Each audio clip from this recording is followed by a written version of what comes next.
Thanks, Sriram, for the introduction. Thanks, Rajesh and ICTS and everybody who's been in touch with me for the last couple of weeks for the organization of this. I'm actually really very happy that ICTS, which is of course part of TIFR, is doing this outreach effort, because in Mumbai, where TIFR has an older campus, there is also a very successful outreach program called Chai and Why, which has been going on. And in Hyderabad, where we are starting a new campus, we also have the program which has been running for a number of years called Sawal Jawab. And I think it reflects the ethos of the institute. We really would like to take science to the public, and we hope we can convey the excitement of science to all of you. Anyway, so now also thanks, I should say, to St. Joseph's for hosting this. It's really very kind of you all to do that. Okay, now let me come to the topic of my lecture, but before that I wanted to say that I would welcome questions or interruptions in the middle.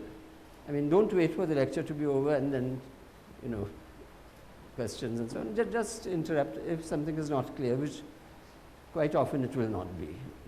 So don't worry. Okay, so let's see where we are. Okay. Oops. Okay, so the topic is random walks in science, and of course everybody knows what walk means, science. What does random mean? Random brings many things to mind, different things to different people. So here's somebody tossing a coin. When you toss a coin, you don't know what the answer will be, heads or tails. It's a familiar example of a random process. Something here that I've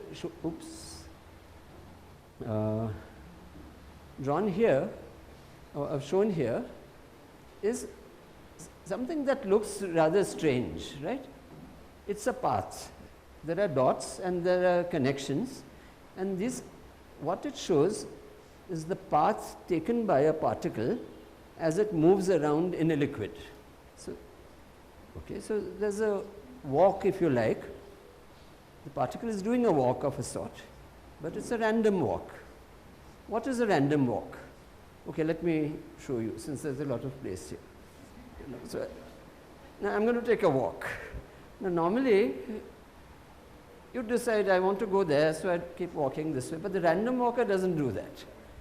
Random walker takes a step, then mentally tosses a coin. If it's heads, you go right.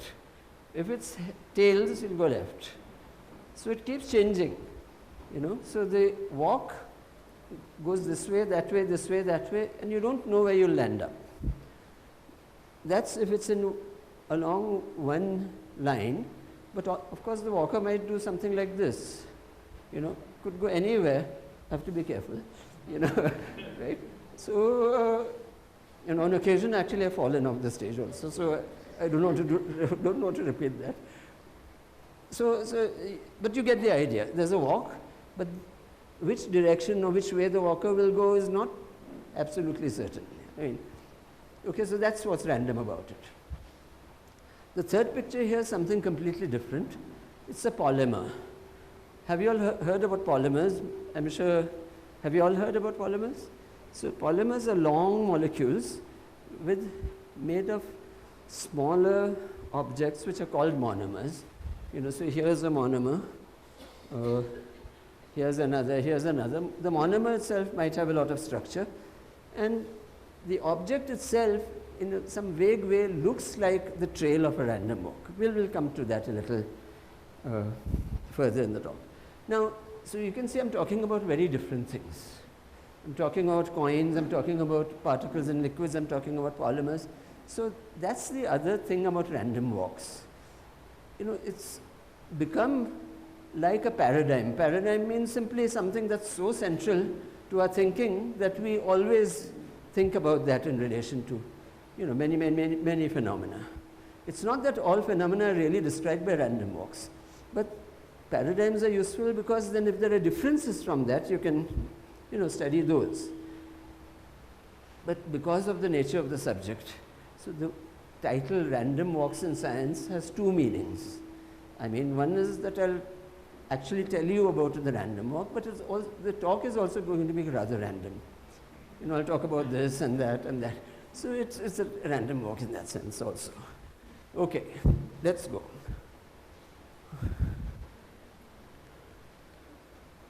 I've done something terrible. What did I do? Don't press this one. Oh, okay. Press this one, get it long. Good. Followed backward. All right. Yeah. Okay, so let's start out by thinking about the following thing. A man takes a step, 1 step per second. Only thing is the direction could be to the left or to the right. Okay? So as I said, I mean, I might do this, you might think I'm doing something systematic. Sorry. Sorry, that was not planned. And you know, so it's not predictable. Let's think about a trajectory. Trajectory means the following. Let's think about this space. Space means where am I, you know, on the line. And this is time. I started here. I find this easier to operate than the, can you all follow with my shadow? Start here, and if I move left, that's where I've landed, but 1 time step has passed, and then 1 more time step, so I've moved right, and so on and so forth. And this is the space-time plot of the random walk. Now, so this has happened, let's say. Now suppose the walker starts all over again. Do you think the walker would follow exactly the same thing? Clearly not. It's possible. It's possible that every time you get the same sequence of heads, but it's very, very unlikely. So most likely the walk will look like this somewhere else. It will end up all over the place if you repeat many, many, many times. So this is one thing that you have to keep in mind. You know, there is a walk which has landed up somewhere. If you repeat it again, it lands up somewhere else. And so you can't predict, even if you're sure about the number of steps. Let's say there are 20 steps. After 20 steps, you can't be very sure where the person will land up. You can be almost sure that it won't land up at the same place. That's about right. But suppose you repeat this experiment 1,000,000 times, all you can do is build up the probability of landing up at a certain place after a certain time. Okay? All right. So let me at the moment just leave you with that. But so the sorts of questions we'll ask are the following. How far is the walker likely to be after n steps? N could be 1, 2, 3, or 1,000 or 10,000 or whatever. N is an integer, so n steps. How far is the walker likely to be? Then second question, you know, suppose the walker is walking. Will he ever come back to the point he started at? Now, clearly we cannot answer this for sure, because you can imagine in your mind a walk which will keep going away. Okay? But when we ask, will he come back? What we mean is with very high probability will he return? In fact, with probability 1. See, are you all familiar with the idea of probability? Probability close to 1 or 1 means something is almost sure. Yeah, so somebody used the word sure.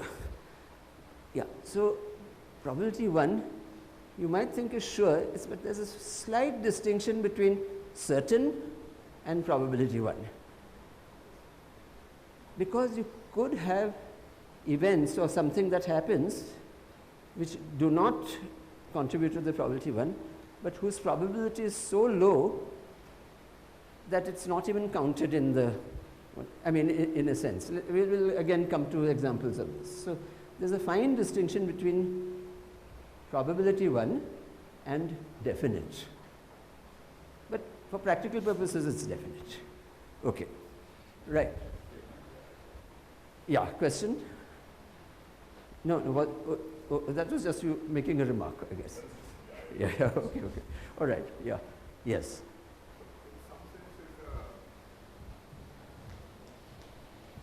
So it seems like a random walk of n steps, could we say, is it like a sequence of n coin tosses? Absolutely, you could say that. Indeed, it's exactly that, because there's a one-to-one mapping. Left step is like a heads and right step is like a tails, correct. And what you said, that's a little counterintuitive. Like we were all, when we took our basic probability class, was probability 1 is a certain event, probability 0 is an impossible event. Okay, now, all right, so probability 0 is certainly not occurring. Let me say in what sense I mean that probability 1 is not a certain event. You're right, if you have a finite number of steps, okay, then what you said is absolutely right. I mean, if you say that something has happened with probability 1, that would mean it's certain. But suppose in n being the number of steps, suppose the probability of that event not happening falls off as 1 over n, suppose.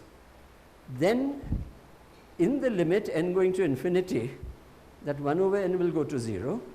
You will have probability 1, but in fact you will always have that 1 over n type possibility left. So it's in that sense that you can think of examples of things that might happen with such low probability that they can be discounted and won't be counted in the limit of large n. It's in that sense. By the way, I should tell you all, there are a number of very distinguished experts in random walk theory sitting on this side of the room, who are watching every step I make and listening to every word I speak, and who will, I'm sure, correct me if I say something wrong. Right? Okay, but I'm going to ignore them. Right? Try to ignore them. That's it. Now, so just to tell you, random walk theory is a problem in which field, you might ask. It's everywhere. It's in mathematics, it's in physics, it's in economics, it's in chemistry. I mean, you name the subject, it's the astronomy. So it's a very central problem. As I said, it's a paradigm, and the paradigms just show up everywhere. This is what it is. Okay. All right, here we are. Again, just to repeat, what is a random walk? You can see this particle moving, or the trail it has left. It's taken random steps of equal length in random directions, and it's landed up after some 12 steps over here. Okay, fine. It's, if you like, it's the simplest model of random motion. Where do we have such motion? For instance, there's something that's called Brownian motion, named after somebody named, I think, Robert Brown. Yes. Sorry? Robert Brown, correct. And what it refers to is the motion of suspended particles which are small on some scale, but much bigger than the size of molecules, and they appear to do a very erratic motion. Now, a good first approximation to the motion of these particles is in fact a random walk. So I'm just telling you why should we study random. Here's a completely different example. Here's a crystal.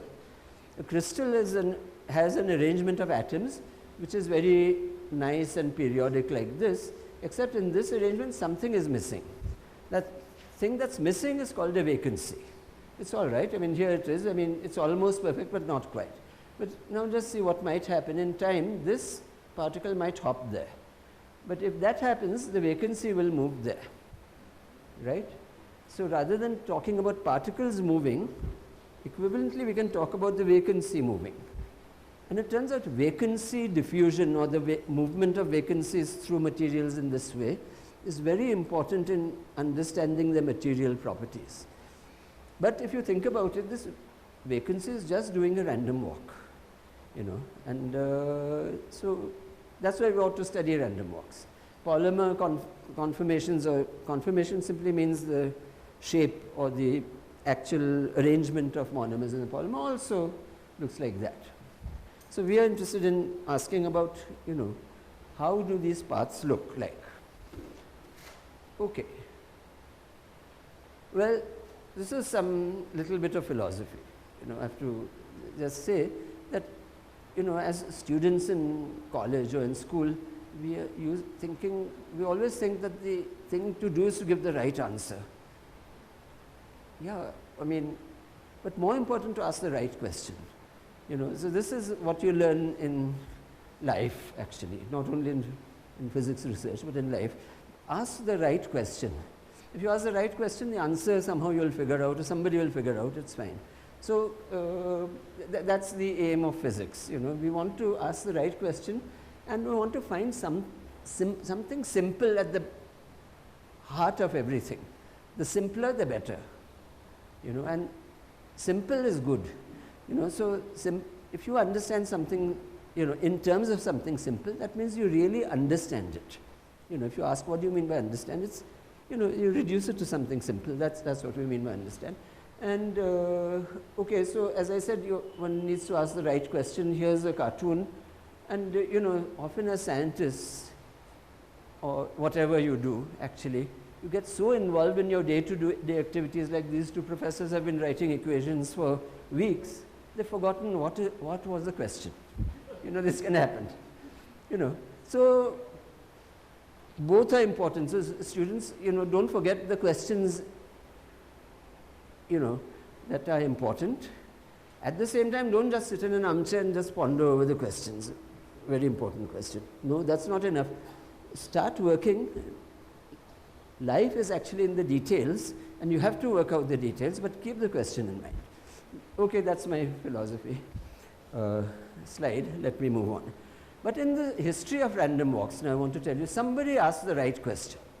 Let me tell you about that. This was a biometrist, means a person who applied the statistics to biology, named Carl Pearson, in the year 1905, and he wrote to the well-known journal Nature. 1905 is remembered by physicists for many reasons, but here is one more reason to remember. 1905, Carl Pearson wrote to Nature, and he asked in the journal, he wrote a letter, can any of your readers refer me to where I should find the solution to the problem? And then he says in English, very nice, clear English.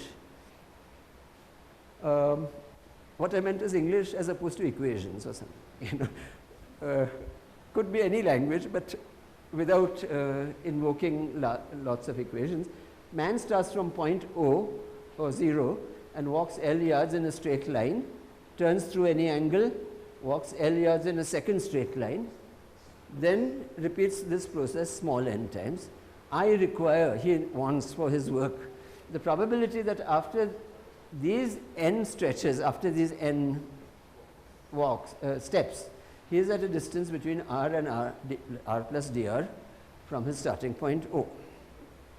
So this was the first time this idea was put into print. Now, there is another history which Sriram knows about, others know about, Bakalia and his thesis, which I will not get into. Not published at that time. Okay. Now, notice the date, 1905, July 27th. Now, okay, here's an example of a random walk. You've seen it enough, so I'll just skip over this. But now look at the date, August 10th, 1905. Pearson already has gotten his reply. He asked, where will he be? So many people wrote to him directly, apparently, and they told him the answer. So he says, I have to thank several correspondents for assistance in this matter. And then he's apologetic. I ought to have known it, but my reading of late years has drifted into other channels. In other words, I've been too focused on my biology. I should have been reading books on sound also, and the theory of sound. So somehow, for some reason, the answer to his problem of where is this walker likely to be was found in a work of Lord Rayleigh. Rayleigh was a well-known scientist of that time, and his answer appeared in his Rayleigh's book on sound. You know, so for one thing, I find it quite nice that Pearson felt that he should have known about what's happening in the acoustics You know, I think we should all learn a lesson from that. We should know about, we should be interested in everything, and we should keep track of as much as we can. Okay. Sound, you mean why did it occur in this theory of sound? Why is it so apparent to him? Why is he apologetic that it is natural to find it in sound? No, it's not natural. His correspondents pointed out that the answer to your problem can be found in this paper by Raleigh on sound. It was not natural, but is this the same Raleigh as Raleigh's law? Yes, yes. Raleigh's which law? Yeah, all laws, yes. That's right. Raleigh scattering, Raleigh this, Raleigh that. We'll encounter Raleigh a little later again. Yeah. In his role not as a researcher, but as editor. Yes.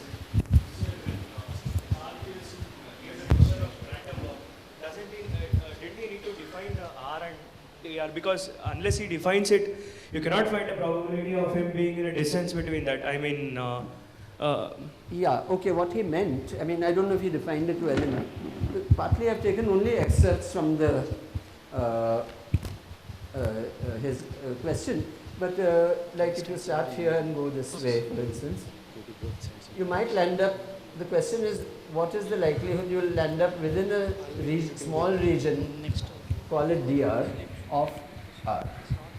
If it's one dimension, well, okay, so this is what it means.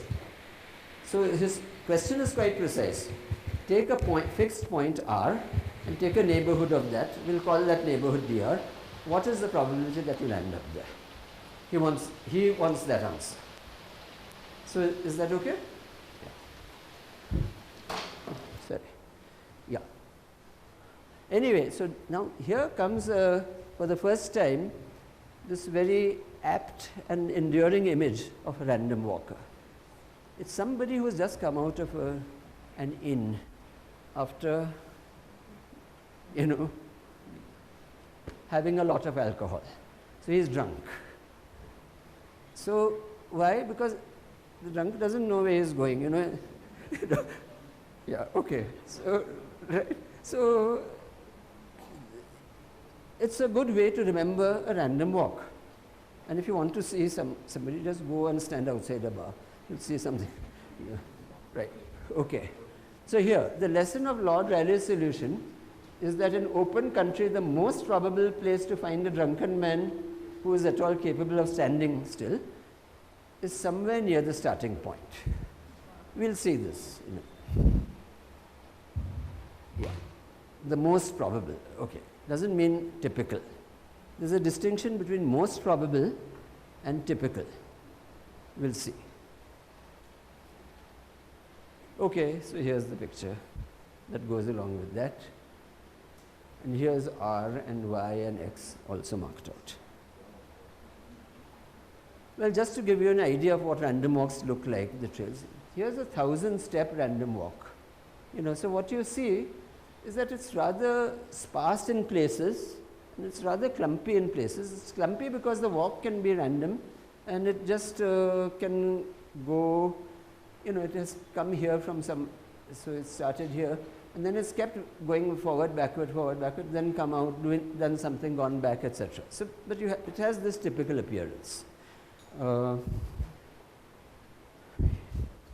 Yeah, so I think I need to do something here now.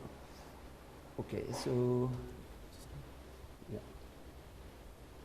Okay, so here's the random walk actually happening in real time. So you can see what it does. It will spend a lot of time in one region and then suddenly move off. Now here you think it's never going to leave this place, but then suddenly it does and stops. So this is what a random walk actually looks like. It's random in time. I mean, each step is random, and this is the trajectory you have in the end. Okay.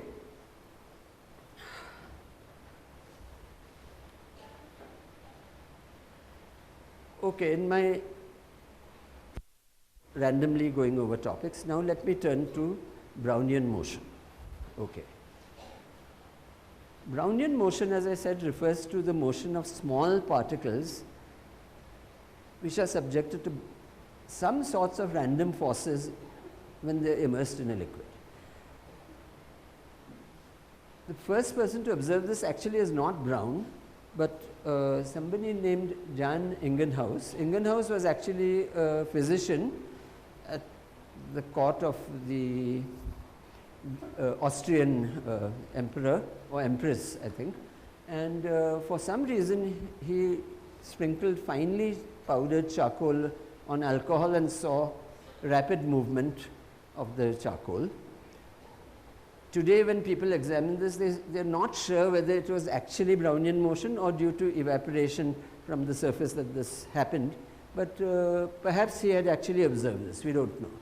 But the botanist or Brown certainly observed this when he was studying pollen grains, grains of pollen in a liquid, and he was looking through a microscope perhaps, and what he saw is that there was jumpy, erratic movement of the pollen grain. He didn't have a very good explanation for this, he let it be, but he reported the observation of this phenomenon. Yes, correct. No, it's probably important to note that the objects that Brown was looking at were particles extracted by breaking pollen grains. They were much smaller than a visible pollen grain. Okay. You'll never a single pollen grain is too large. Yeah. And when you see dust dancing in the air, it's not Brownian motion, for Indeed. instance. Okay. It's turbulence. Thank you. Okay, now this is important.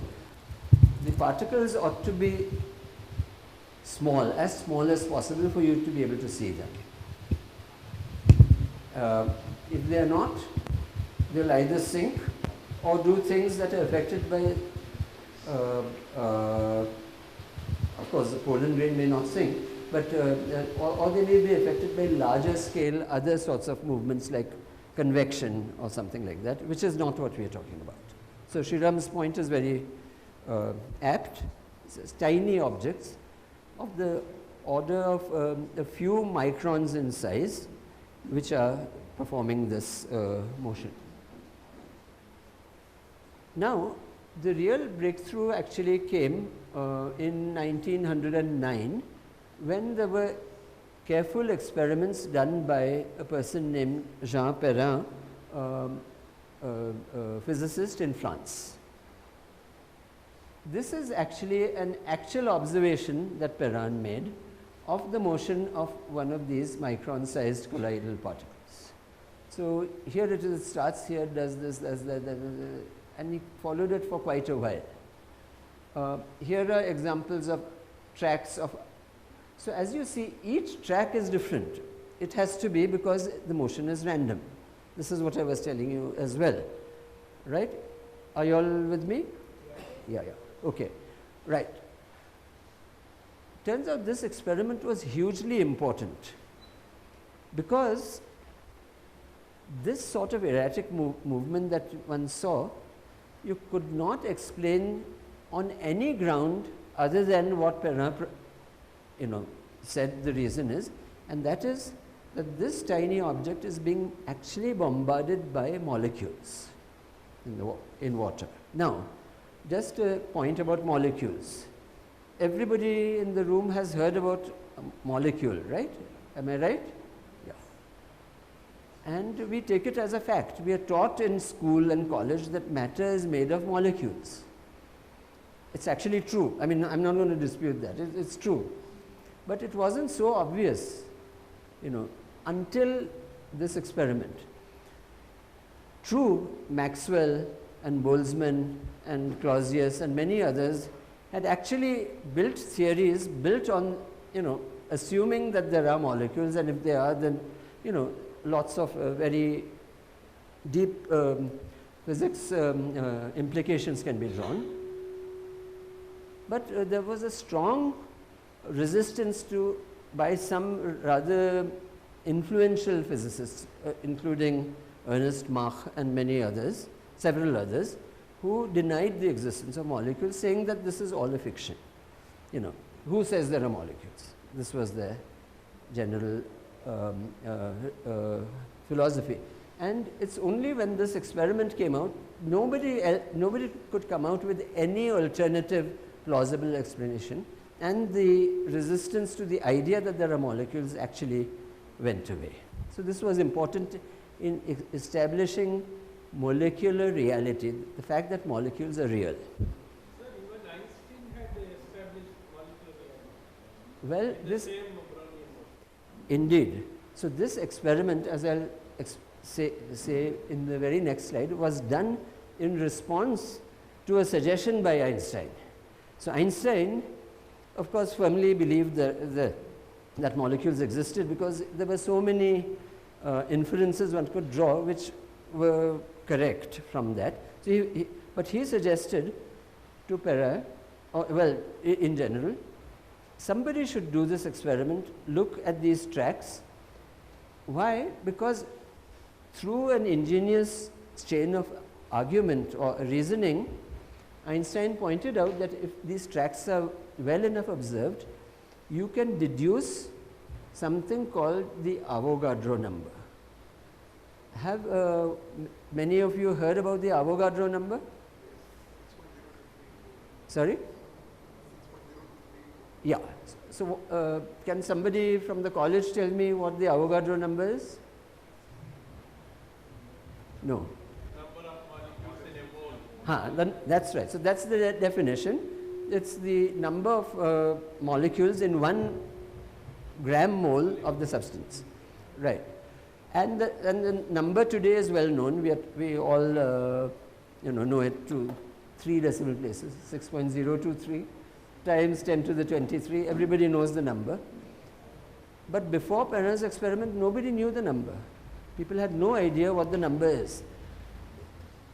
I'll try to point out the reasoning that led to the Avogadro number, but this is the other reason this experiment was very important. And finally, it turns out that he published this work, and the mathematician Norbert Wiener saw these tracks in the published literature, and that led him to the concept of Wiener measure, which is a very important development in mathematics, which I will not get into.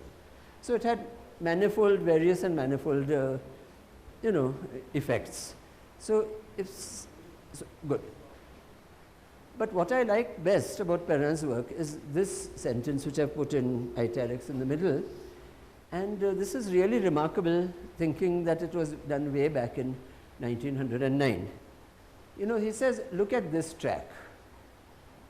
Look at one step here. Now, you might be tempted, he says.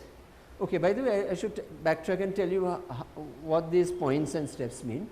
I mean, these were taken at equal intervals of time, each of these recordings, and they got a series of dots which he joined by lines. Clear? Is this okay? Are you all okay? Yeah, okay. Sorry.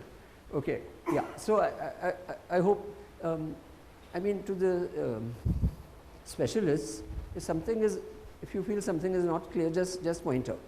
Yeah. To the generalists, please do it all the more. Yeah. Okay. Now, so he says focus on a given step. He says you may be tempted to define a velocity by following a particle accurately.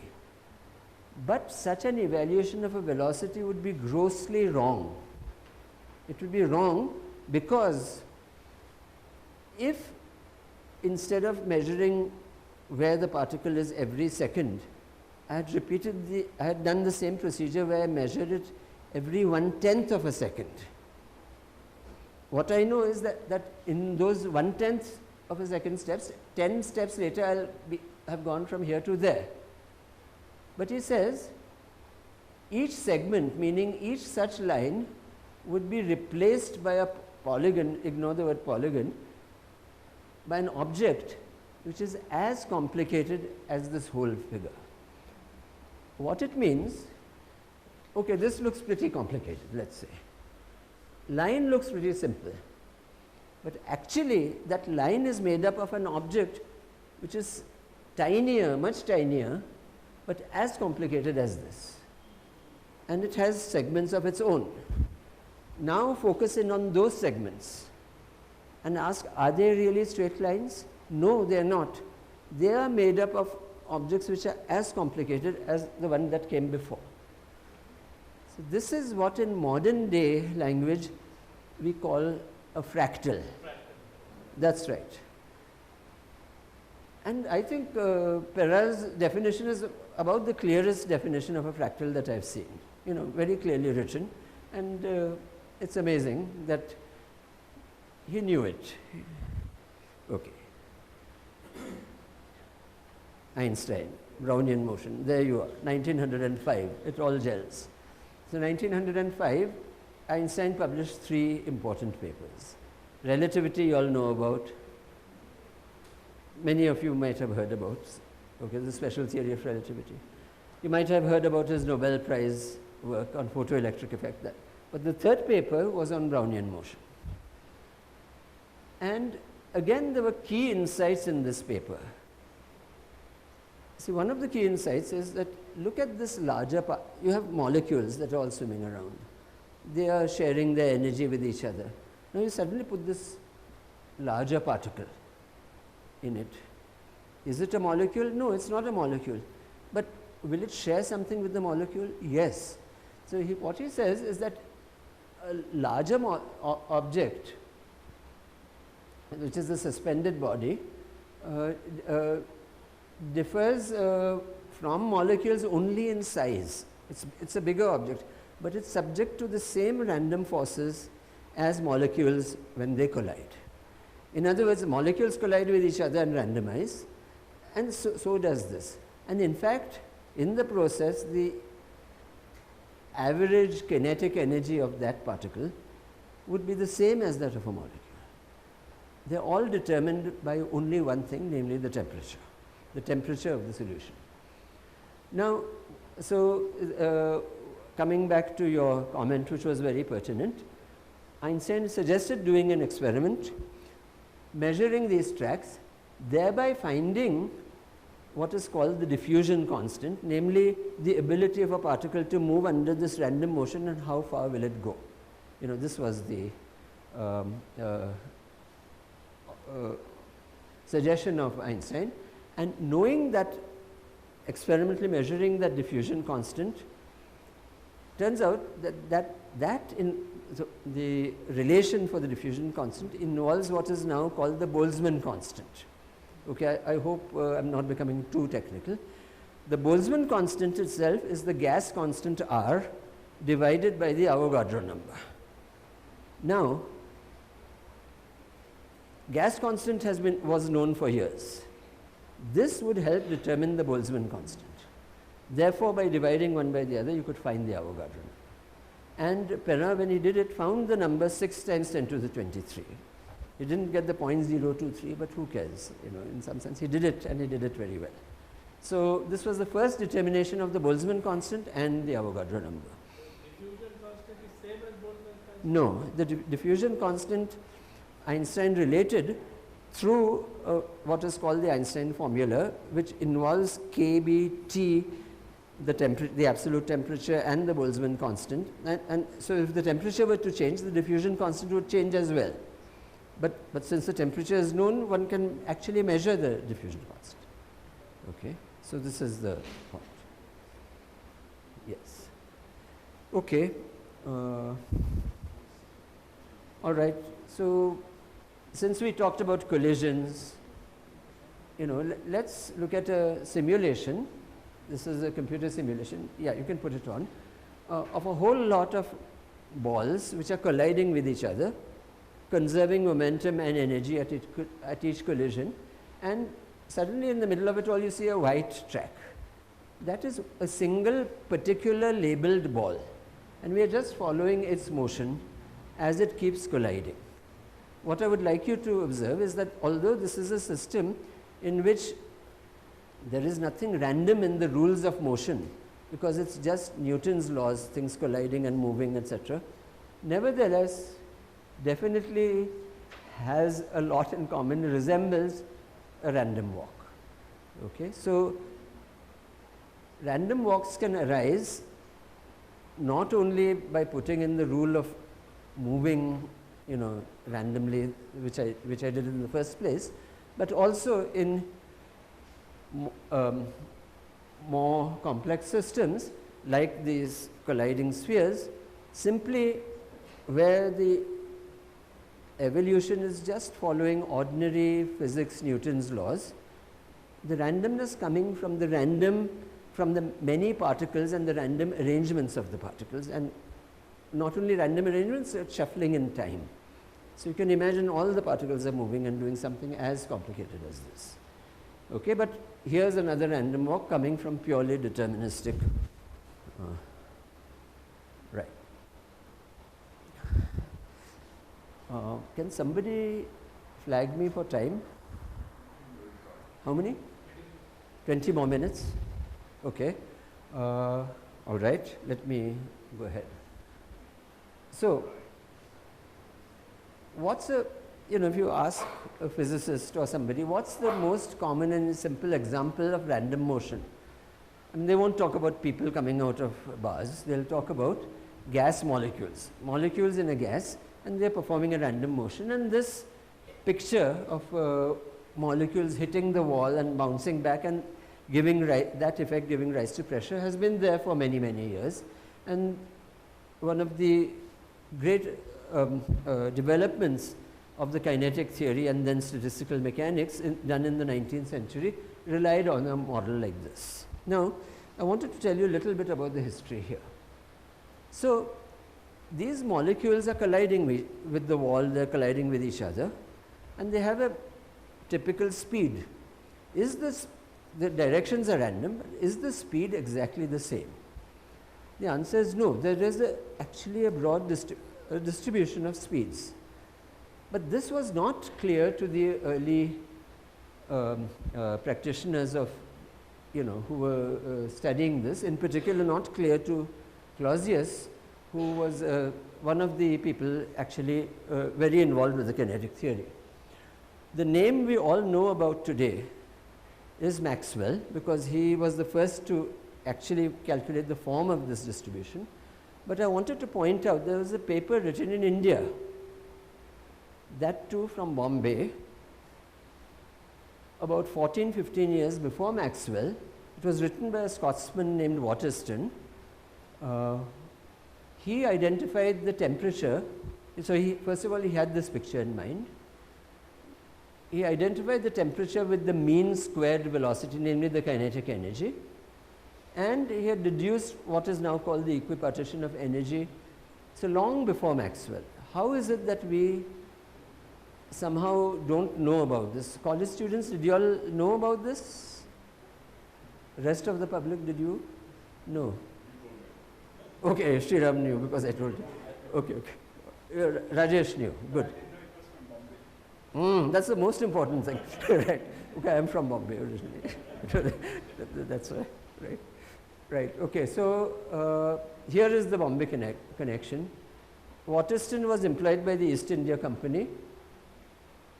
I'm told he actually he took up the job because it left him a lot of free time, because he wanted to actually just do this sort of work on his own. He sat in the library of Grant College, probably what is now called Grant Medical College, and he worked this out. Then he wrote a paper and sent it to the Royal Society, which is supposed to publish good papers. Unfortunately, see, as physics researchers, we keep sending papers to journals. Now, what does the editor do? Editor is not expert, he sends it to referees. Referees are supposed to be knowledgeable people in the field. Then they write a report. They say, yes, very good, published. Or they say, no. And then editor goes by that. So that's what happened. And unfortunately, both referees rejected the papers. One of them was particularly harsh. He said, this paper is nothing but nonsense. This is a rather harsh indictment. 50 years later, Lord Rayleigh, going through the rejected papers of the Royal Society, found it, recognized the importance, and republished it with a preface. Okay. So much for this detour. Another random interjection at this point. Renowned Indian physicist Subramaniam Chandrasekhar, very famous for his work in astrophysics, especially in many, the Chandrasekhar limit for white dwarfs and many other aspects of astronomy, astrophysics, actually has pointed out the importance of thinking along the lines of random walks when describing motion of stars in stellar clusters. And till today, his article in 1943, which is called Stochastic Problems in Physics and Astronomy, is the best introduction to this field, including random walks and many other things. So, if any of the students actually is interested enough to want to read more about this, read this. But of course, there are many other very interesting and popular books now on random walks. I brought one, but I'll show you all later. Yeah, but that's not really on random walks. Yeah. Okay, so Chandrasekhar. Oops, I did this again. What do I do? Sorry. Huh? This the one. Okay, I see. Okay. Okay. This is a slightly, mathematical slide. Is it okay to have one such slide? Organizers, tell me yes or no. Okay. All right. Mathematical in the sense that there's some formula written down. Is it okay with you all? Yeah, we'll carry on. Okay. She's gone to sleep. Little girl, yeah. Well, anyway, so let's see. Yeah. The first thing we are asking is the following question. Suppose I've done my random walk, I've landed up here at the end. I've done it again and again and again and again and again. And I count how many times have I landed up here, how many times have I landed up there, how many times did I land up here.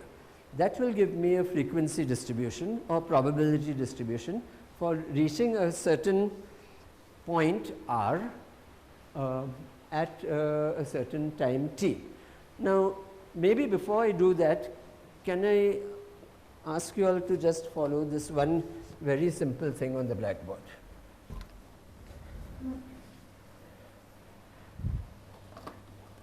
All you need to recall is what is a plus b the whole squared.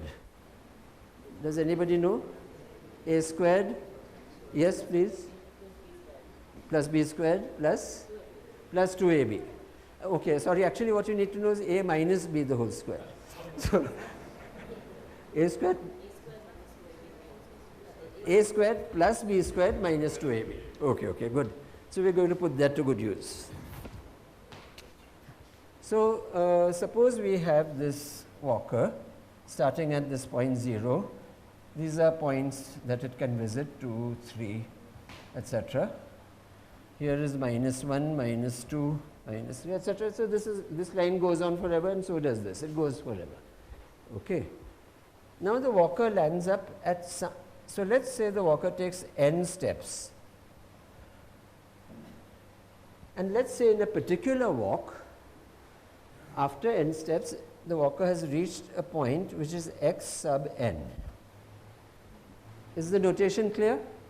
For instance, after 1, 2, 3, 4 steps, it could have reached the point 2. 1, 2, 3, and back 4. Right? For instance.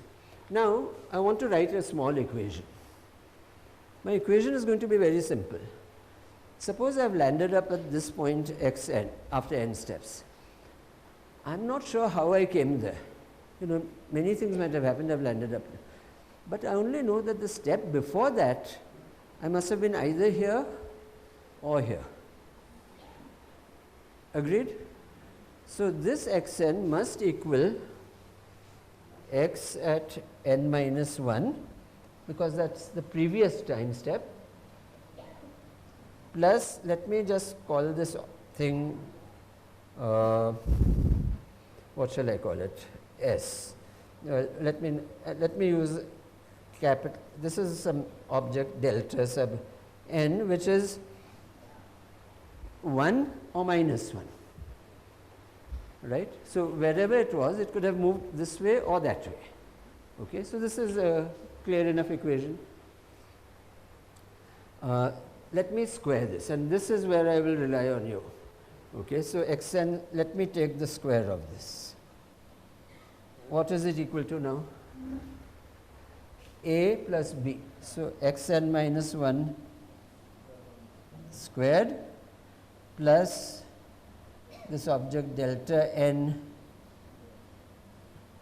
delta sub n squared. Agreed? And oh, I didn't need a minus b, I needed a plus b. Yeah, sorry. Plus, what is the last term? 2ab, which is 2 delta n times xn minus 1. Can you all see this? Okay. That's all we need. Now what will you do? You'll say, fine, this is true, but now let me take an average over all possible histories. This could have happened, or that could have happened, or that could have happened, or this could have happened, it could have gone on. So we take an average, which I'll denote like this. So we've successfully run out of ink, we'll take another one. Average, this. Average is easy, I just put average around. Okay? All right. This is that delta n squared. Delta n was either 1 or minus 1. So what is the square of delta n? 1. So this is equal to xn minus 1 the whole squared plus 1. Then now notice it has reached somewhere after n minus 1 steps, and then it takes another step. But this step that it takes doesn't care about where it has reached. It is independent of that.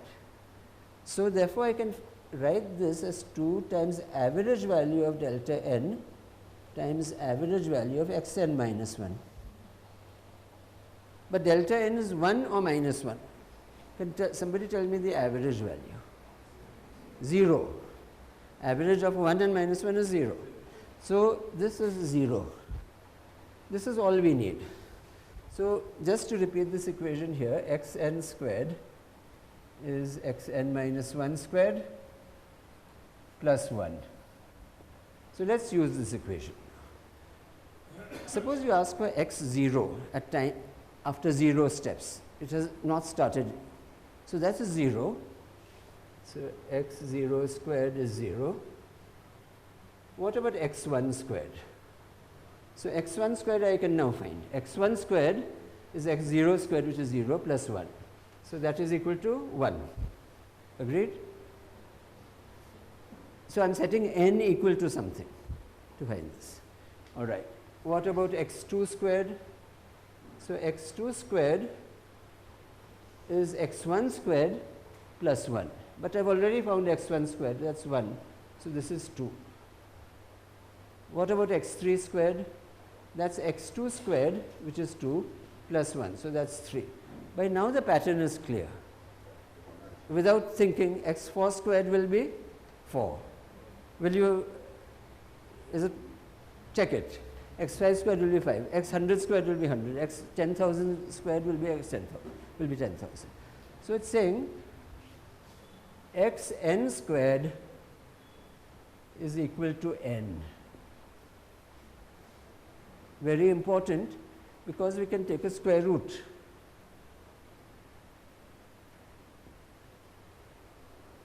Why is this important? Because xn squared tells you the square root of xn squared tells you the typical amount of excursion it has gone away from the origin. It started somewhere. You're not sure where it will be. You can never be sure. You can never be certain.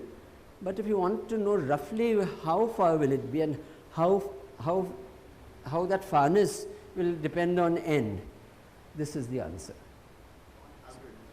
Sorry? On average, that's correct. Typical on average, that's right. Okay, so remember this is something that I think many of you will be able to follow.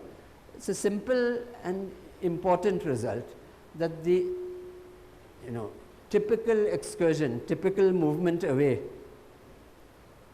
if you had a particle moving at a given speed, then of course the distance moved will be proportional to the time, to n.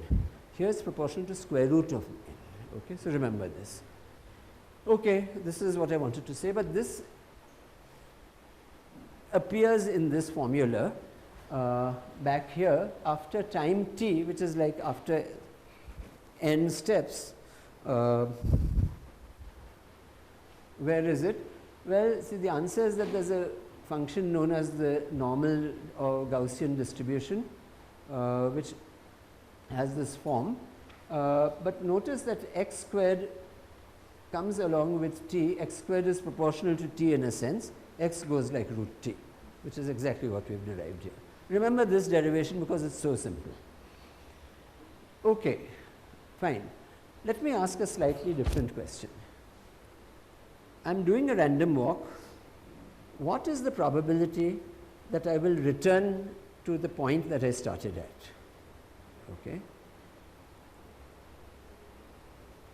The walk is very long. It's long without bound. And the answer is that if I'm walking in one dimension, then I will definitely come back with probability 1. Okay. If the walk is done in 2 dimensions, then again I will definitely come back with probability 1. But if the walk is in 3 dimensions, for instance, something moving in 3, then the answer is not 1. It's some definite number, depends on the geometry of what you're talking about, but it's definitely less than 1, and there is a certain finite probability that you will never come back to the. Okay. The last and most shocking of the results that I wanted to point out is the following. I mean, so when I heard it, I was shocked. I couldn't believe it. But then, it's one of those things that's shocking but true. Imagine I'm doing a random walk. I've moved one step here. Suppose I move from here. This is my starting point, and I take one step. How long will I take to come back? That is the question. Well, with 50% probability, I'll come back in the very next step. But with 50% probability, I won't. Okay, then you look at all combinations and you average over all those times that you come back, times it takes to come back.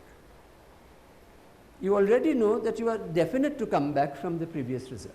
From this earlier point, we have argued already that you are certain to return. We are asking how long will it take to return? The answer is infinitely long. This is a little surprising. I mean, does anybody else share the surprise? Okay, I'm glad to see some vigorous nods there. Yeah, it is really odd, right? I mean, if you just move one step away, the average time to return is actually infinite, because it's possible that you will take many, many, many long detours before you return. So if you add up all those possibilities and take the average, it's infinite. Okay, that might be true. Is it all very sort of theoretical, and what is the point of this? There's a question here. Yes. Where? Here? Yeah. It's. Can you explain that versus the yes. bomb over there? Right. Let me try to think of an intuitive reason for the bump. Yeah. So first of all, let me explain the tail. So we'll explain why there's a tail, and then we'll also explain why there's a rise. Then there has to be a bump in between. Okay. Okay. No. So let us do that. So let's ask, why is there a tail? Well, the tail is there simply because of the possibility of taking very, very long walks, and there's a substantial, though the probability is falling with the time, there's a substantial probability for the time to happen. Why is there this rise at all? Well,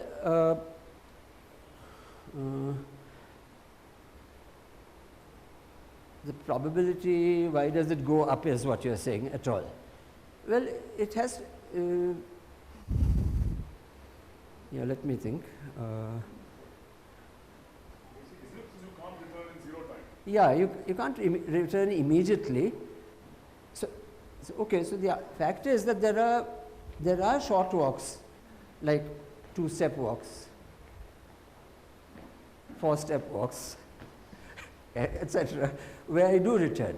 And they're quite probable. I mean, because if you ask for a walk of, which returns after 4 steps, I mean, it's not that unlikely. It's quite probable. I mean, maybe I can't explain it so well, but the multiplicity is large enough that it does begin to rise. Okay, so hope that suffices. So there's a rise and there's a fall and there's a bump. Okay. Right, but now, who knows or who cares about these laws? Well, the answer is all gamblers. If you want to gamble, you'd better know this fact very, very well. Because this point, the last point that I mentioned, underlies what is called the gambler's ruin problem. Don't go and gamble. I mean, I'm not advocating. First of all, I talk about drunkards and I'm talking about gamblers, right? So, don't do these things, don't do, right?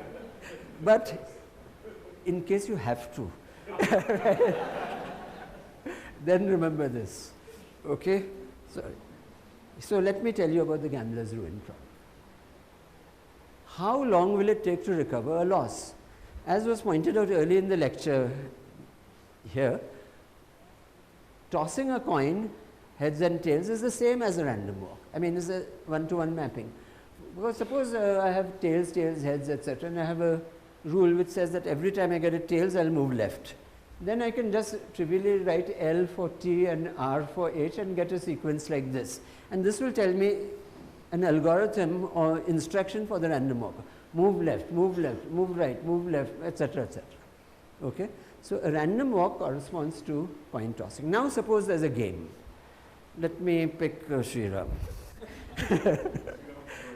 Okay, so Sriram and I are playing a game. We are tossing coins. Okay? And every time there's a heads, let's make it simple, Sriram wins. And if there's a tails, okay, he loses. In other words, I win at that point. So we keep putting in a rupee each time, depending on who loses, etc. And this graph is showing what actually happened when somebody tossed a coin 10,000 times. Well, I don't know if he actually did it.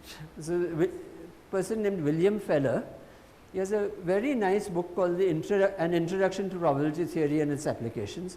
And students, there's also an Indian edition, so you can get it quite reasonably, or at least go to your library and read it.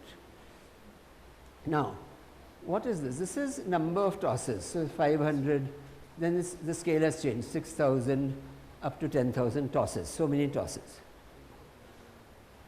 This curve that is going up and down, which by the way, if I had turned at 90 degrees would have been the trajectory of a random walk, but I'm choosing to put it this way, tells you by how much Sriram is winning. So he's winning by this much, quite a lot by this time, a little less by this time, but he's winning. Now, see, I'm very furious because I lost at the very first toss. Now I want to know how long should I gamble in order to, how long should I continue this? Let me avoid the word, the G word, right? How long should I continue this to at least get my money back? Well, the answer is that in this time, about 100 and something steps. But then after a while, there's a lot of reversals. But look at this, now he's begun to win, just keeps winning for a long time. I mean, it's not that he's winning every toss, no. But he still has net profit that I don't. Okay, I mean, and it continues for a very long time. And then look at this stretch. This is heavily Sriram biased. I mean, he keeps winning. Look at between 3,000, so 3,000 tosses, and he keeps winning. Why is this? It's because what I told you. If you move one step away, then to come back, on average, you need an infinite amount of time. Okay? This is the manifestation of the infinity. Now, Feller, is actually was quite angry with the statisticians of his day, because he pointed out that in this sequence there were 78 times that the lead changed. Sriram winning, me winning, he winning, me winning, 78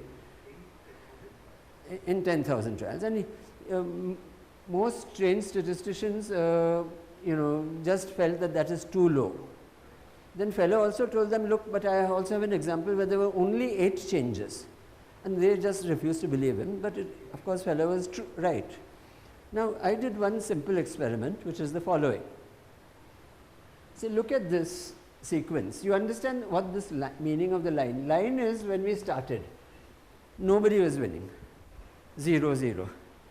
Okay, that's above this, he is winning, below I am winning. Okay.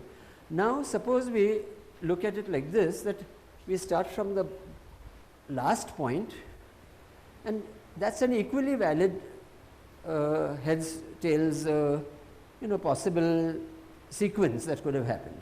So that's very easy to do on PowerPoint and so on. So you can just flip this thing around. So let me see, I've done it. So that's the same, I've just flipped this. You can even see the writing flipped over. In fact, I got an inquiry from our organizing friends saying that, one of your slides may be upside down. it is upside down, right? Yeah, right. But okay, and now let me do the same experiment of putting this bar. And you see this sequence, it starts until this point, there's no reversal at all. So about 8,000 steps or something, 10,000 minus 2,000, there's been no reversal. So it's pretty amazing. These things happen. Leads, if somebody is leading, person keeps leading. Now, so keep this in mind. I mean, there's a song. I mean, it's called The Gambler. I'm not going to sing. Kenny Rogers or somebody.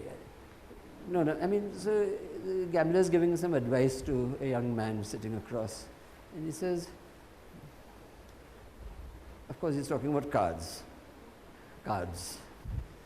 You've got to know when to hold them, and you should know when to fold them. You should know when to walk, and you should know when to run. So gamblers know when they should stop. They just go. They know it by instinct. What we are doing is slowly telling you the theory behind that instinct. If you're losing, don't think that there's something called the law of averages which will come to your rescue and put you back. And don't think about the fact that the random walker is certain to return. So then, how do you, the answer is that if you have an infinite amount of capital, then you're certain to return and equalize. But if you don't have an infinite number like you and me, then quit early. Okay, sorry, yeah. Polymers. Now, I think I'm exceeding time. Who's keeping time? 5 minutes? Yeah, okay. So let me tell you just in words that polymers, as you can see from the arrangements, resemble random walks, and you can use random walk theory to predict how large or how long polymers are. There's a very detailed experimental confirmation of some of these facts. In fact, ordinary random walks are not very good models of polymers because random walks often intersect themselves, and that is not certainly going to happen with steric interactions between molecules which make up the polymers. So there are corrections to that which can be worked out. Here's a sort of interesting variant of the random walk problem where you ask what if the step length, actually there's a mistake here, this should be infinite here, but in my slide. What if the length of the step that I took each time is not the same each time, but sometimes I can take very, very long steps. So then you have a motion like this. Can anybody think of some real instance of this sort of motion? Traffic? I would say mosquito. Mosquitoes, isn't it true? They do this, and then the moment you approach, they dart off. You know, so mosquitoes do what are called levee walks. I mean, it's a variant of random walks, very interesting variants, but let me move on since time is running out. This is what a 10,000 step random walk looks like of the ordinary variety. This is what a levee flight or levee walk looks like with the same number of steps. You might doubt that there are 10,000 steps. Actually, most of the steps are in this tiny region, just showing that the fact that there are very, very long steps sets the scale and pushes everything down, but very different to the eye. The last topic I wanted to touch on, and I'll just be very quick on this, is what happens if there are many random walkers. So there's a bar and a lot of friends have come out, you know, all in that condition, and they're all moving in that way. But then they will perhaps hit each other, something. What will happen? Well, so then of course, if they're all on one line, if there's a walker here, he or she cannot cross the walker next to him. So these trajectories will not wander all over, they'll get a little more constrained. You can keep adding to the complexity of the nature of the interactions, coalescence, annihilation. These are extremely important in many physics contexts, but I'll run a little faster. As I said, if you have these walkers, many of them with exclusion, they cannot cross each other, and there is therefore this containment of world lines. And you might even imagine that all the walkers have a certain preferred direction, in which case, of course, there will be a current, if you like. Now, this you might begin to think, might be a very primitive model of cars on a road. Is it actually true? I'll take 2-3 more minutes. I'll really head to a stop now. Yeah. So, in fact, this has been done. I mean, in the sense that you might think these models are really, you know, very, very simple to the point of being simplistic. Can they have anything to do with real traffic? So, two gentlemen, Nagel and Schreckenberg, actually tried to work out a model which is not just purely random walks. What they said is, let's divide a car into boxes, each the size of one car, and then at most there can be only one car in a box. Okay, this is a typical physicist way of thinking. I mean, it's not totally accurate, but it simplifies the problem. Okay, and then you allow for these moves. You allow for the car to accelerate, and of course not hit the car in front. You allow for braking, and they did this sort of research, and they found that what they produced seemed to have nothing to do with real traffic, until they came to one effect that they had left out. Now, I don't know how many of you drive, but certainly if you drive, you know, you're driving along behind somebody, and then for no reason at all that fellow will brake. I mean, it's unanticipated, it's random, you know. So these people put in a very small but finite probability of random braking. The moment they did that, the space-time plots immediately looked like real traffic. And of course, I didn't tell you the full story, but essentially that was the key point. The moment you put in randomness, things work. Randomness is the key. Works to the extent that these models are used. Now, I don't know about the word are. They were being used at least a few years ago on German highways to predict how. So what I meant is that this model of Nagel and Schreckenberg with the cars on cells and is such a simple model that it can be run very fast on a computer. So you take a photograph of real traffic now, send it to your computer and make a prediction for what will happen a little while later. 1 hour from now, what will the traffic be like, which is a better route to take, etc., etc. So this was being used at least in the neighborhood of Essen for some time in that way. Actually, okay, if I could just take a minute. But then, of course, there was this problem that you forecast to people you tell them, you know, there's route A and route B, and route A is going to be crowded. So then should you take route B? So then you begin to think, look, everybody is looking at the internet. Everybody will take route B. Let me take route A. Yeah. So then, of course, and then there's a further iteration. Then you think, oh, but people will think like me. Should I take that? So anyway, so then they did a poll to find out what do people actually do.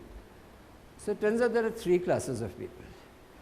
So one class of person actually takes the route predicted by A, you know.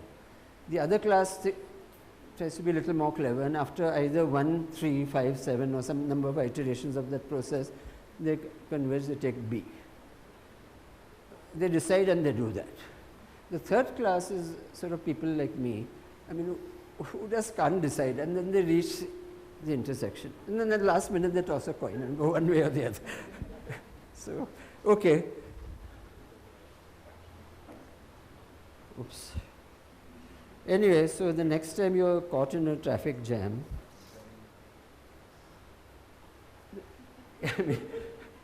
you might think of this, but okay. This is probably, I'm glad to see nobody in the audience has yet reached this stage. But this is the end. Okay, finally. Thank you.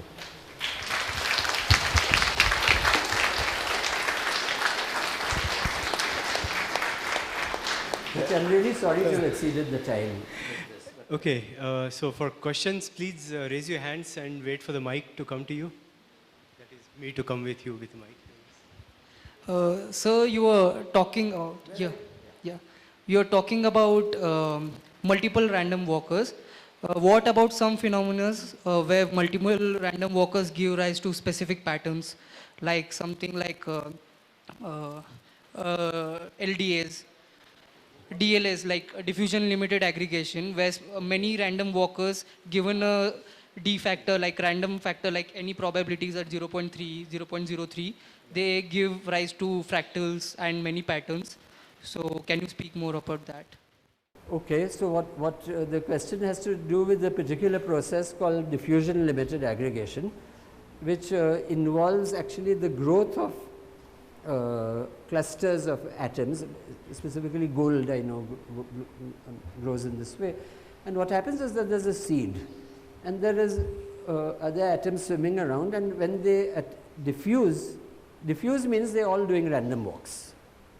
All these other particles are swimming and doing random walks. But if they reach this guy, they'll stick. Okay, now having stuck there, if any of the others comes and reaches that guy, he will also stick. But the sticking can be from all directions. So you can easily imagine that you'll get a slightly branched structure, you know, like this and then like that and that. And branches will have further branches, and it can happen from this side, that side.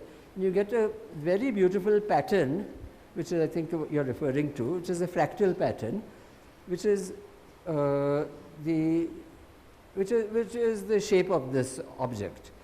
It's called diffusion limited aggregation. Aggregation refers to the sticking. It's limited by diffusion because, you know, the whole thing, the process, the time taken, you know, what should I say? Yeah. The slowest thing in the problem is diffusion. I mean, yeah, maybe there's a better way to say it. So the time taken to add the next particle is determined by the time it took to diffuse to the site, and you are assuming that once it reaches, it attaches instantaneously, unlike in reaction limited processes where there is a rate for the attachment after it reaches. I think this is why there's this terminology. Yes, so there are 2 time scales in the problem. One is diffusion time scale, the other is attachment time scale. So we are assuming attachment is instantaneous. So that's what the word diffusion limited means. I was thinking about, are there any other phenomena like this one where patterns happen because of randomness? Many. I mean, for instance, I mean, it depends on what the walker is representing.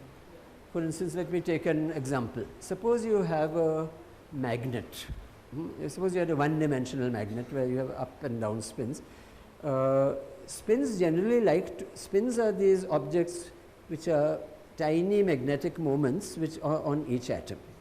Now, each atom would like its neighbor to point up and so on. And so maybe by pointing up here, you have a sequence of ups here. But maybe this was pointing down and it will induce a sequence of down spins, and maybe somewhere there are ups, etc. So you have a sequence of up, down, up. Now the object between the up and the down, that interface can perform a random walk. Okay, let me just illustrate that in a minute. That is why it's a random walk, and then we'll leave it.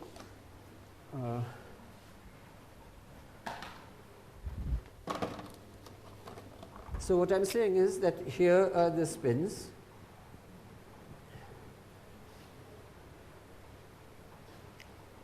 This spin, for instance, is surrounded by 2 down spins, and it would not like to flip up because it lowers energy. This is surrounded by 2 up spins, and it would not like to flip down. But this is surrounded by 1 up and 1 down. This is surrounded by 1 up and 1 down. It can flip easily. Both these can flip easily. Suppose this flips. Oh, so was it down earlier? No, it was here. So earlier this boundary was here, it moved here. On the other hand, had this flipped, it would have moved there. So you can see that the boundary itself does a random walk. It turns out that if you look at successive boundaries, they eventually meet and annihilate. And you get beautiful patterns of what happens in time in that way. Okay, let me stop at that. There are many other examples. Sir? Yes? Sir, you talked about probability of return. You said it's equal to 1 if dimension is 1 or 2. Yes. And it's less than 1 if dimension is greater than or equal to 3. Now, what does it mean to be random walk in 4 dimension? No, I mean, well, go to a 4-dimensional space. That's what, no. So what it means is that we imagine, see, what is the difference between 1 and 2 dimensions? You have x and then you add a y-axis. This is perpendicular to that and so on and so forth. Now you add a third axis, z. Now, when we do that, this is all that we really deal with, and at least people like me can imagine only up to there. But the mathematical definition of a 4th dimension is very easy to do. And you can even write that the distance between 2 points will be delta x squared plus delta y squared plus delta z squared plus delta q squared, square root of, I'm not saying t, yeah. And you can do it in that way. So does that apply to any real world situation? Not directly. But the way in which 4 dimensions has become very important in physics, I mean, of course, is the following. I mean, this is one example. I mean, there are several ways in which higher dimensional things are important. But let me tell you of one specific development. Above 4 dimensions, many things become very simple. It turns out. I mean, I'm not even telling you what the many things are. Now, here we are in 3 dimensions. 2, 1, we are in 3 dimensions. We want the answers here. We know the answers here. So what we do is we develop something called which is called perturbation theory. Perturbation theory says that if you have something small change from your problem, what is the answer due to the small? So what we are doing, which is the bold step, is to say the small thing that's changing is the dimension. I mean, okay. So instead of 4, think about 3.99 dimensions. Okay. You can do the theory very well there. And then you can become even more bold and say that that small parameter is not 0.01, it's 1. And you can hope you will get answers for 3 dimensions. The answers are remarkably good. This is one instance, but there are other examples of projections, etc., which I won't get into.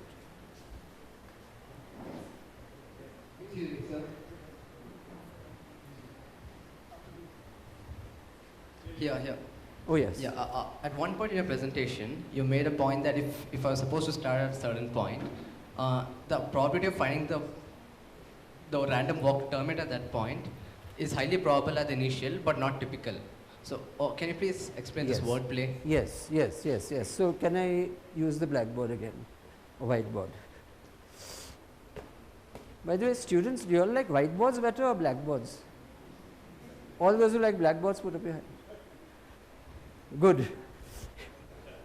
You know, they came to my office in TIFR and said, you please remove your blackboard, you have to put in whiteboards. So I said, why? This is very bad for your computer. If you have, if you rub chalk, your chalk dust will go into your computer. I said, take my computer away. Yeah. Yeah. So they were so shocked that they let it be.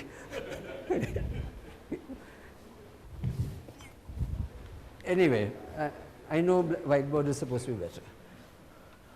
Yeah, in the meantime, I forgot the question. What was the, yeah.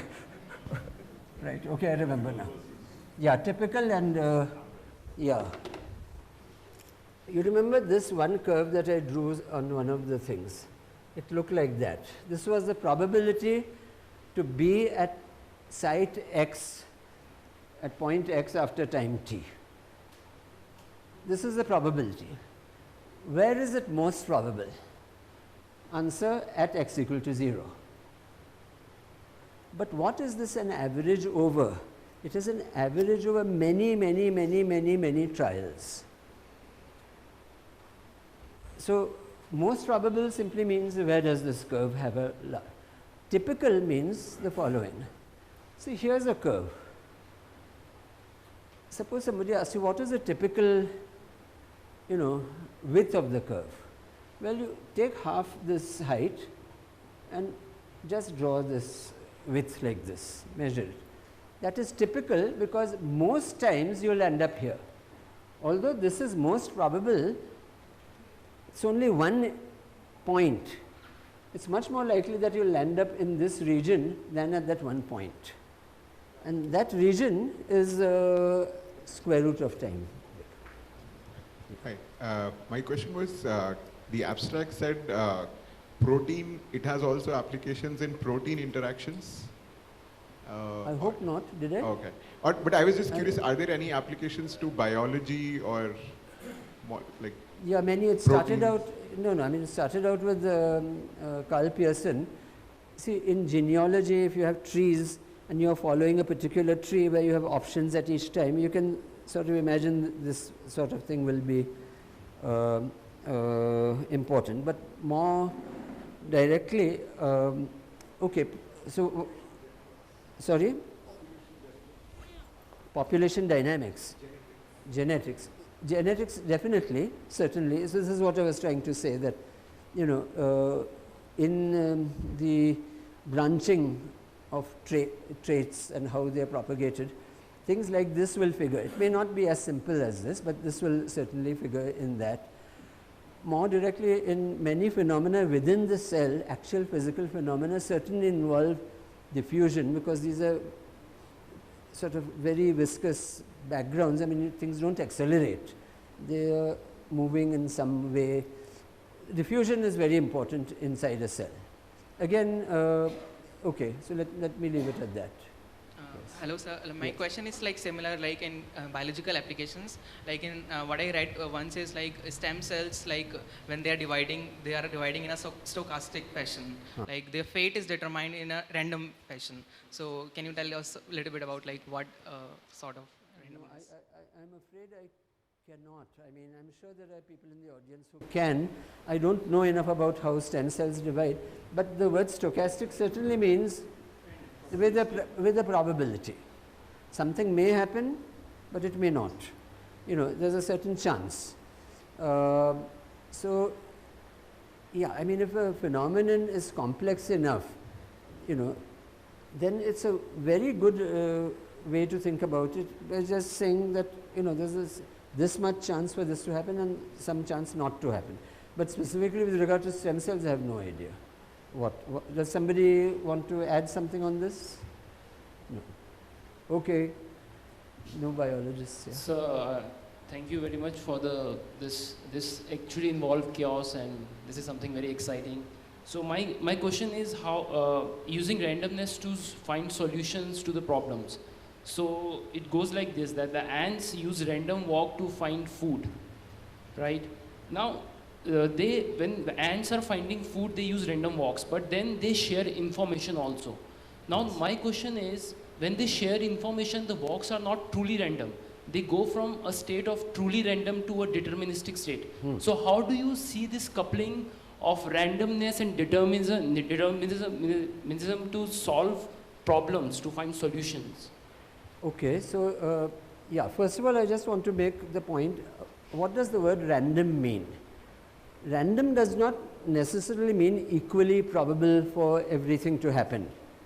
So long as something is not certain, we will call it random. This is just a general point. Okay. Now, what you are saying is that ants look for food in a random manner. Probably true. I mean, it looks like it, right? They run this way, that way, until they find a piece of sugar or something. But they leave these things, this trail behind them, which is called pheromone, right? I don't know the terminology very well. Sorry? Pheromone. Yeah, and that's the way the communication goes. So the next ant knows where to go. So to me, it's like an interacting random walker, but the interaction is with the trail of the random walk. So it's a little different. So the random walker has gone this way and left a trail. So the next person is much more likely to follow that trail than not. Now, what happens with pheromones is that after a while they disappear. I mean, they evaporate or whatever the word is. And then, so the next ant does a mixture of random motion and pheromone tracking, I guess. The person who actually has studied things like this in India is Debashish Chaudhary, Apurva Nagar. I mean, these are two people who have actually studied these things seriously. There are experiments by an Australian scientist whose name I forget, but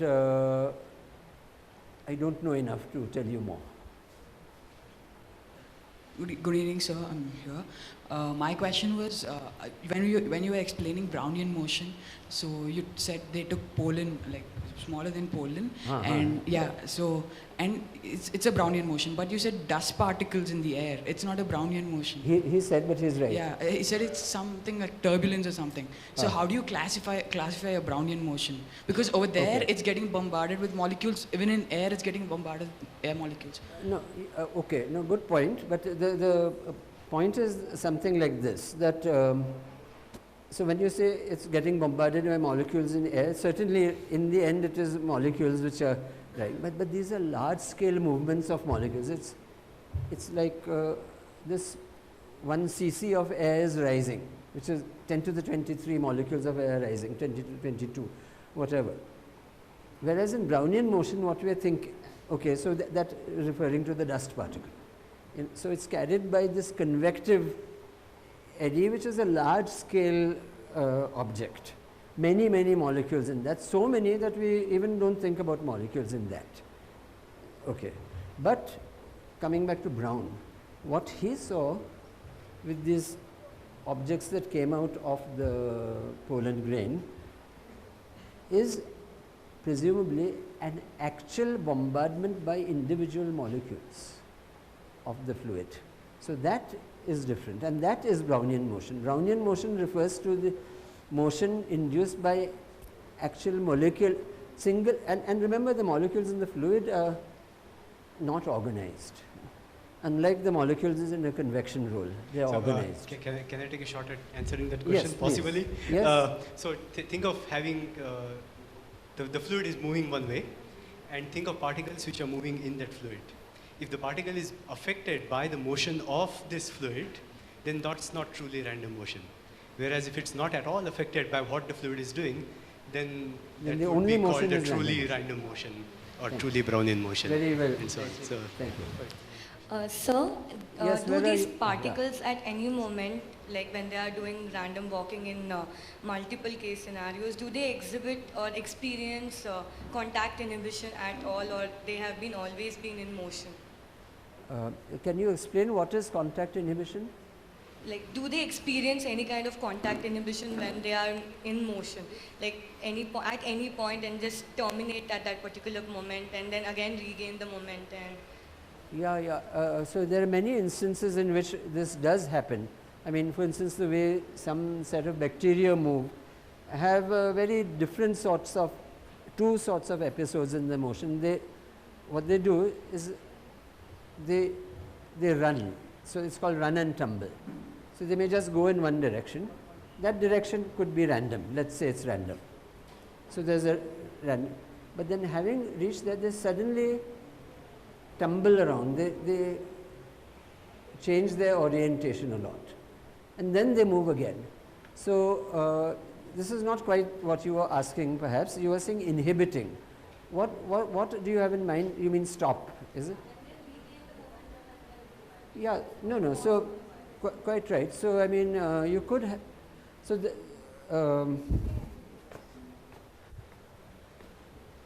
yeah. So if you are describing transport in solids, you know. So for instance, even electron transport in very disordered materials, like some disordered semiconductors, then you know you can think of the electron as actually hopping rather than being in a quantum state.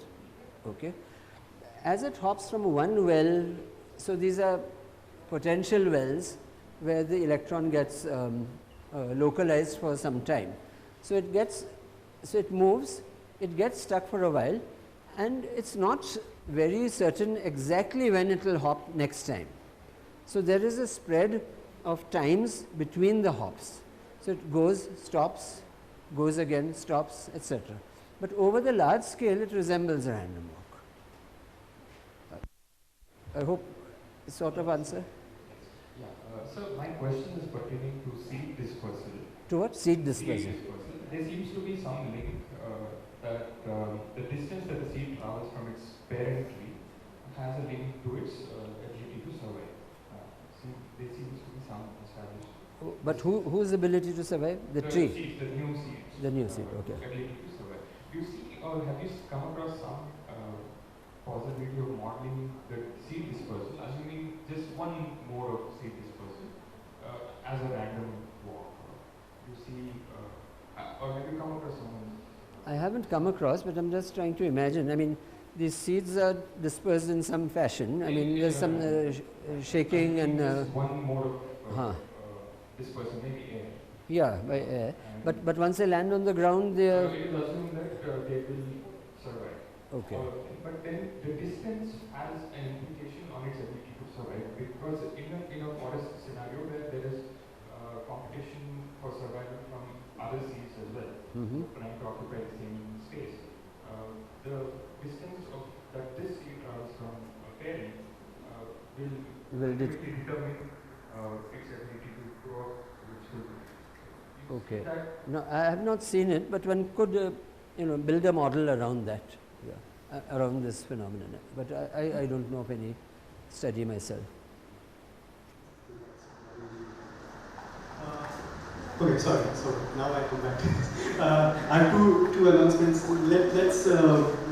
It's about to rain there, so I would like to stop. Sorry, there were a few hands that were still raised. Please ask the questions during the coffee and interaction break.